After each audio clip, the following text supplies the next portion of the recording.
And it's time now for the France 24 debate.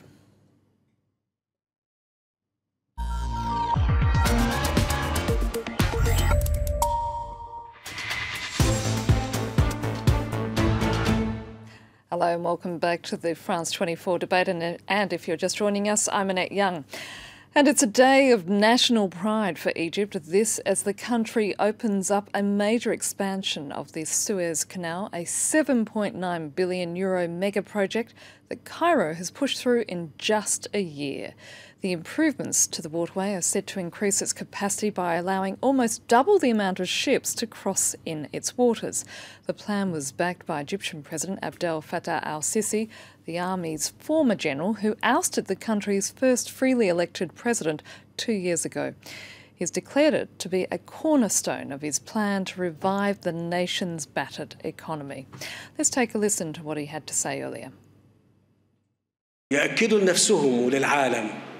We needed to reassure ourselves and reassure the world that we are still capable of building. I believe this is only the first step, the very first step. The new Suez Canal is the first step of 1,000 more we'll make. The first step on a long road, I tell you. Still, there are questions as to whether it will truly transform the water passage from the Mediterranean to the Red Sea. With me to talk about this is Olaf Merk from the OECD's Ports and Shipping International Transport Forum, and from Cairo, historian Magdi Shalat. Let me start off with you, Magdi. I mean, this was very much the Egyptian President's day. I mean, for him and for others, it was a day of national pride. Of course it is. And this is a country that has been living a turmoil over the past 4 years, 5 years, and a grim period before that, where people have been economically deceived, have been socially turned down, if you want. And it's about time for their morale to be a little bit boosted. There's nothing bad at that.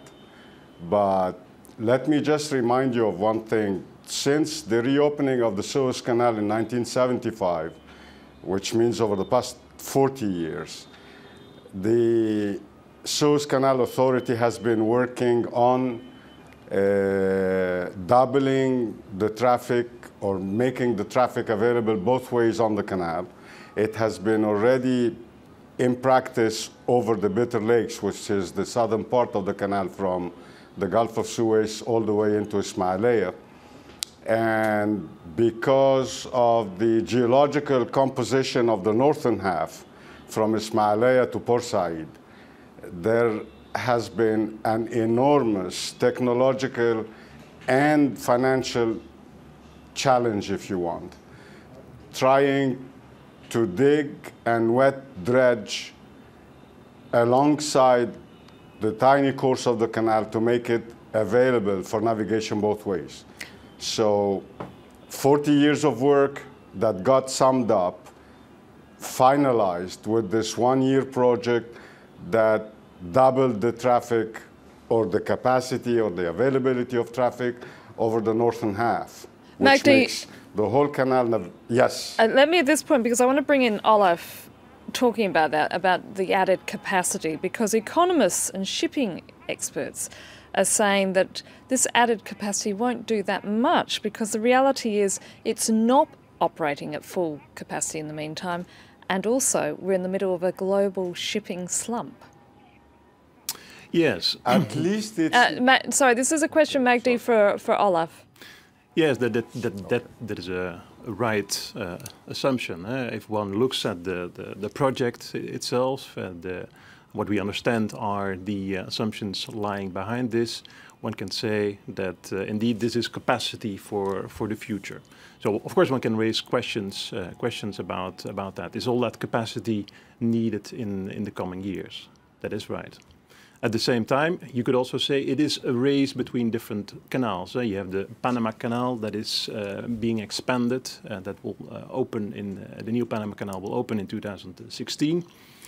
So you could say this is the answer of Egypt to make sure that they remain attractive as a canal. But the problem is at the moment that the Chinese economy is stuttering somewhat, and that's having a flow-on effect to a lot of these shipping routes, effectively, isn't it? So was it a smart move by the Egyptians to pour all this money, all this effort into constructing this expansion? Well, if one looks at the business case and the timing of the business case as such, one can ask these questions. Then, of course, there are, I suppose, let's say, other questions as well. There's, of course, the political question. There's a question of building it into a motor of a reviving economy. One could take that into account, but in a way, we have seen all the pictures, of course, of the pump and all the festivities. In a way, the real work starts now, really, to make this canal, the new canal, work for the Egyptians. Magdi, I mean, is it not the case that, again, a lot of money has been spent on this project? Wouldn't it have been wiser to sort of have funneled that money through to other sectors, such as tourism, which is in the doldrums, or infrastructure? Tourism is overinvested in Egypt. There has been an incredible amounts of money that have been invested in tourism over the past 30 years. And the turnover of these investments, it's not one, has been on the shrink since at least 1986, but definitely so since 1994. The numbers of tourists are popping up to the sky, and the income, the overall income of tourism have been shrinking to the point that you can get your week in Egypt for a little over 300 euros, including your flight and everything. But the reality is, Magdi, when you say that tourism has been increasing, I would argue that's not the case, because the problem of terrorism has, as a result, scared off a lot of people who probably would go and spend 300 euros on a package trip to Egypt.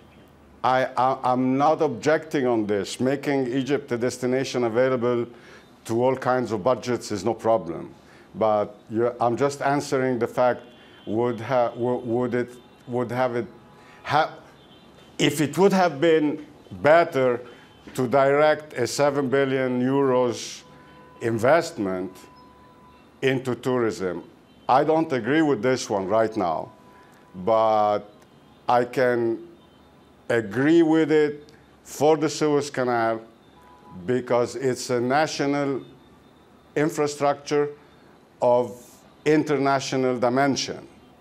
And even if the world trade traffic looks like a little bit on the negative, a little bit deficient over the past few years and maybe the next year or so, or the couple of years coming up, definitely having ships not going in convoys, spending half days and long hours waiting to convoy north and south, is the overall economic feasibility of it is kind of okay for me. I haven't done my homework to talk economics about this, but overall, from what I have been following over the years and over this last year where the project was being materialized, I don't think that the 7 billion euros compared to the 6 billions that are the income of the Suez Canal as it was before this,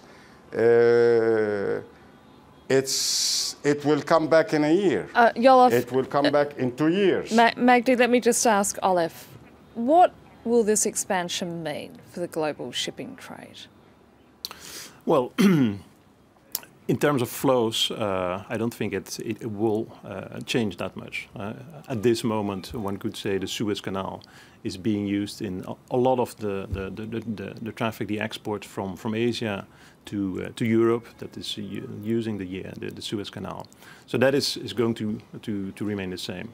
Of course, the transit time in the Suez Canal is going to be a little bit shorter. That was mentioned before, but that in itself is is an advantage to shipping lines. But that will not change the world. I think what the real significance of this project is that it is let's say the answer to the Panama Canal expansion, and that was in a way threatening the attractiveness of the Suez Canal. What was the Panama Canal expansion? What is that? That is basically done to make it more attractive for larger ships to cross. Because the problem is, Canal. just explaining to the viewer, is Yes. with these super-sized cargo ships, the Yes. problem is they're so big that you can't have two passing one another at the same time. That's right. Yes, and then especially for the cargo coming from Asia going to the east coast of the U.S. There are basically two options. There is the option going through the Panama Canal, the option going through the Suez Canal. That's more or less taking a similar amount of time. Now, having this new Suez Canal will certainly make it more attractive for shipping lines to use the Suez Canal instead of the Panama Canal when you go from Asia to the east coast of the US. Magdi, the thing is, for the Egyptian leader, this vast undertaking not only represents a hope for an economic boom, but also to burnish the image not only of the country, but of his government, especially given that he's involved in a massive crackdown at the moment on political opponents. It's the project is no bigger than building the high dam. The project is no bigger than mega projects of infrastructure that have been carried out in this country over the past 40 years. And beyond the 40 years is going to be the 50 years for the high dam, for instance. And then it's the enigma of a country that has been amazing the world since the builders of the pyramids. Don't forget that. I mean, the accomplishment from a managerial scope is not a bad thing to show up to the Egyptians themselves. They are capable of this. They can see that they are capable of this. To the world that has seen a shaken image of Egypt because of the turmoils the country has been going through over the past 4 years since 2011. Magdi Shalash, I'm terribly sorry, we've run out of time. And that's it for the France 24 debate. Let me just thank my guests, Olaf Merk and Magdi Shalash from Cairo. Do stay with us because there'll be more news and headlines coming up very shortly.